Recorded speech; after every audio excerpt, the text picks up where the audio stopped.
The Balkans. Arrival of the Avars and settlement of the Slavs.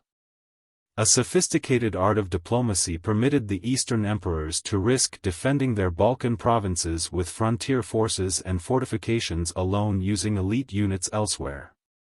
Selective bribes or subsidies often bought security by playing various threatening groups off against each other.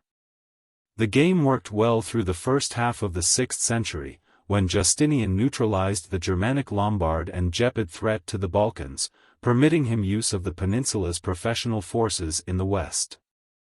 Other raiders, however, proved more troublesome. As early as the first decade of the 6th century, Slav tribes migrating south from their Pripet homeland arrived on the empire's Balkan borders. They may have been loosely divided into two different but related groups, Ontes and Sloveni, but those groupings lacked any sort of sophisticated political organization. While they often conducted destructive local raids into the empire, those Slav tribes essentially were disunited, posing more of a nuisance than a major threat to the imperial Balkan provinces. That situation changed with the arrival of the Avars in the 550s. The Avars were a highly organized and powerful Turkic tribal confederation governed by a central ruler, Kagan. Justinian's attempts to enlist them as puppet allies against other Turkic and Germanic threats north of his Balkan borders backfired. Instead, by the end of the 560s the Avars crushed their German and Turk competitors, conquered the Slav tribes north of the Danube, and created a large confederated tribal state centered on Pannonia. Rather than facing fragmented and feuding tribal groups amenable to manipulation, the empire was presented with a powerfully unified state controlling the entire frontier beyond its Balkan borders. The full import of that situation rapidly became apparent. In the early 580s the Avars outflanked the empire's Danube defenses in Moesia by breaking across the Sava River west of Belgrade. With the Balkans' elite forces absent in the east fighting Persia, the mounted Avars freely attacked along the three major roadways into the heart of the peninsula for the rest of the decade. Thrace and the environs of Constantinople itself were ravaged. Fortunately for the empire, its major centers withstood the Avar assaults and the frontier defenses in Moesia remained in imperial hands. Initially the imperial authorities did not view the Avar menace as fatal so long as Constantinople and the primary cities held out.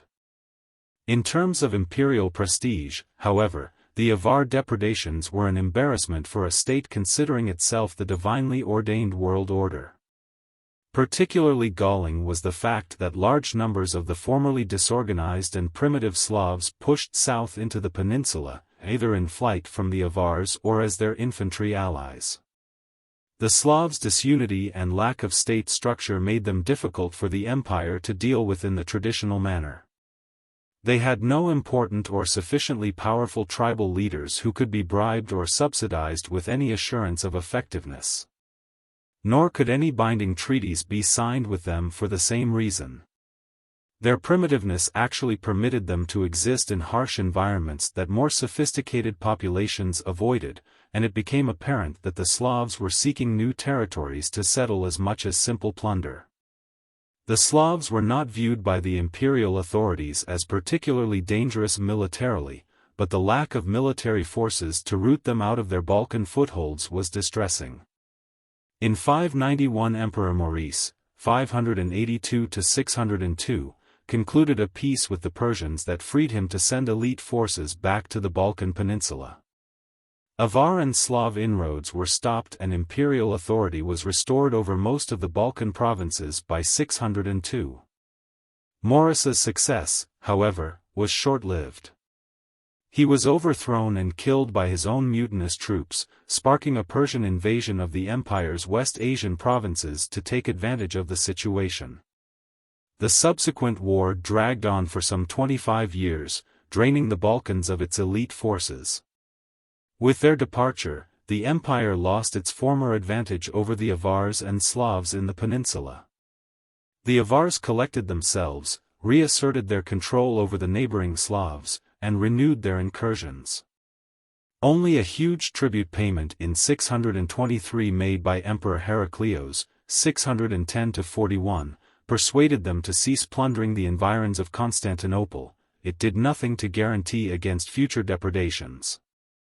In 626 the Persians launched a concerted assault on Constantinople through Anatolia in an attempt to crush the stricken Eastern Empire.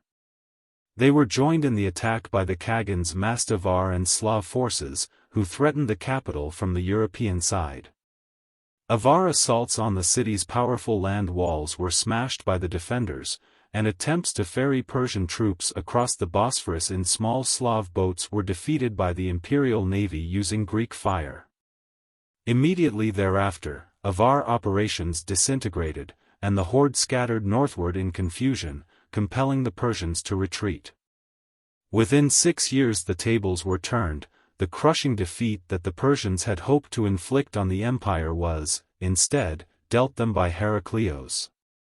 The collapse before Constantinople was a fiasco from which the Avar Khaganate never fully recovered. The Avar Confederation slowly began disintegrating. The West Slav tribes living to the north of the Khaganate's Pannonian heartland rebelled against continued Avar control, and a number of allied Turkic steppe tribes broke away. So too did the South Slav tribes who, as a consequence of their involvement in Avar activities, now lay scattered in settlements spread throughout the Balkan peninsula from the Danube to the Peloponnese.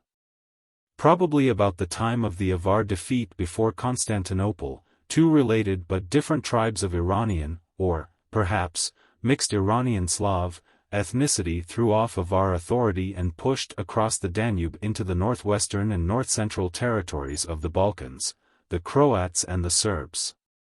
Those regions already were colonized heavily by some Avars but mostly Slavs of the Slaveni group, while most of the Hellenized population had fled to the safety of the Dalmatian coastal cities and offshore islands, where they founded new cities, such as Dubrovnik, Ragusa. The newly arrived Croats and Serbs fell on the Avars and drove them northward into Pannonia, after which they brought the assorted local Slaveni Slavs under their control.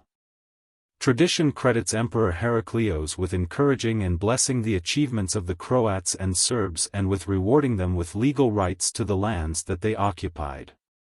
This view probably is a myth.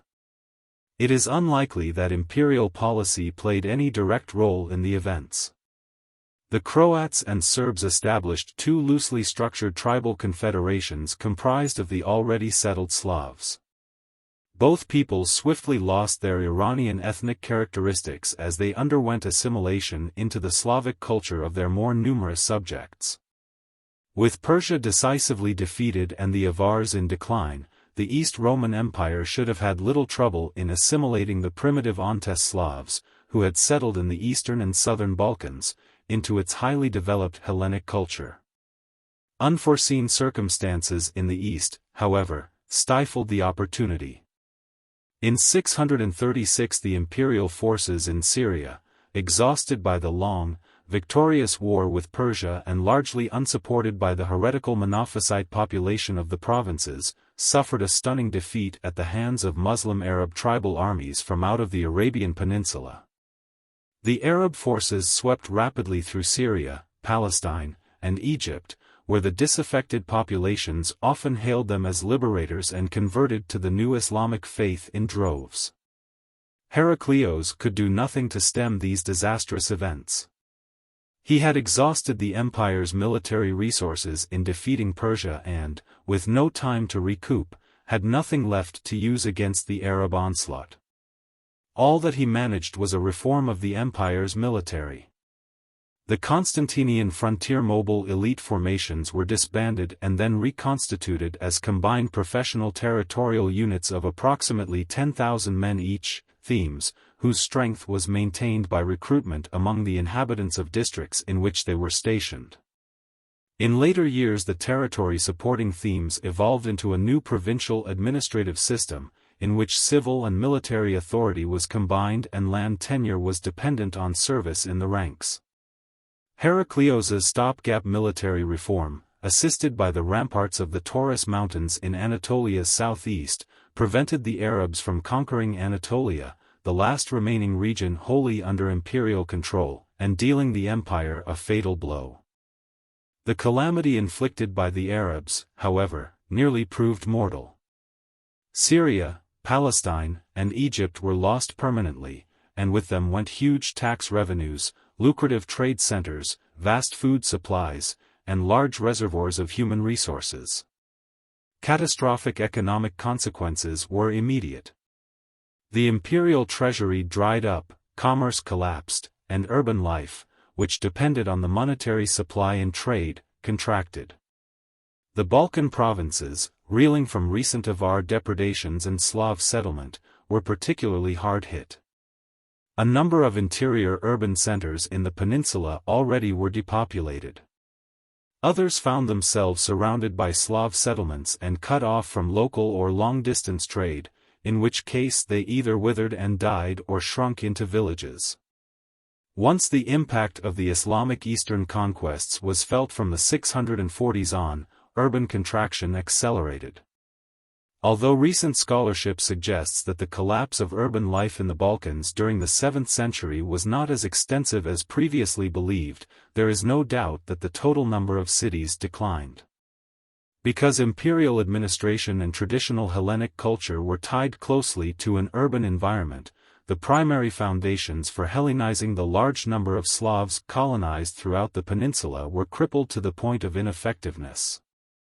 It appears that cultural assimilation mostly operated in the opposite direction, with Hellenized inhabitants holed up in walled cities, surrounded by rural Slav settlements, that slowly were being acculturated into the more primitive culture of their encirclers. Exceptions to this picture were found in the stronger walled coastal cities, example Thessaloniki and Durrës, a number of cities in Thrace and the southern Balkan mountain highlands, Plovdiv, Philippopolis, and Sofia, and some of the major cities in the Greek south, Athens and Corinth. Yet the sad truth was apparent: by the second half of the 7th century, the empire had lost any semblance of real control over most of the Balkans. Large numbers of Slavs now inhabited extensive areas of the peninsula, especially the districts served by the major highways. But significant numbers of the Hellenic populations survived. In many places the two coexisted, usually in the more out-of-the-way regions, such as in the Dinaric Alps. The Hellenic populations did not simply disappear because of widespread Slavic settlement. Undoubtedly many were killed in the turmoil of the Avar campaigns. Others fled into the mountains, where they either founded small hill towns or turned to a more village-oriented pastoral life. In some cases, as with the Illyrians, they joined already present ethnic relatives and preserved their identity intact, emerging historically centuries later as distinct ethnic groups, such as the Albanians and Vlachs. Still others sought refuge along the coastlines in cities and on islands, where, thanks to imperial maritime resources, traditional Hellenic existence was maintained and the authorities readily provided them with protection and support. Such especially was true along the Dalmatian and Albanian Adriatic coastlines and in the Greek-inhabited Adriatic and Aegean southern regions. That Greek survived in the south proved fortuitous for the Eastern Empire. Thessaloniki, the second largest imperial port city in the Balkans after Constantinople, held out as a major center of Greek habitation and culture despite being surrounded by Slav settlements. So too did fortified cities such as Athens and Corinth. While many Slavs established themselves in the region of Macedonia, their numbers progressively grew smaller as they settled into areas farther south. Conversely, the numbers of indigenous Greeks remaining in the countryside increased proportionally. It is probable that villages in entire localities remained exclusively Greek-speaking in the interior of central and southern Greek districts, while some villages were mixed Slav and Greek. A high level of ethnic intermixing occurred between Greeks and Slavs in the southern interior. Nevertheless, a large enough pool of Greek speakers remained in the region to serve as the springboard for the southern Balkans re-Hellenization, which commenced in the 8th century and continued in earnest throughout the 9th, after imperial administration largely was re-established. Hellenic survival and recovery in the southern Balkans, coupled with the reduction of imperial territory in the east to heavily Hellenized Anatolia, were crucial factors in the transformation of the Eastern Roman into the Byzantine Empire. Despite retaining an ethnically diverse population within its constricted borders, the empire essentially became Greek in language, ideals, and spirit.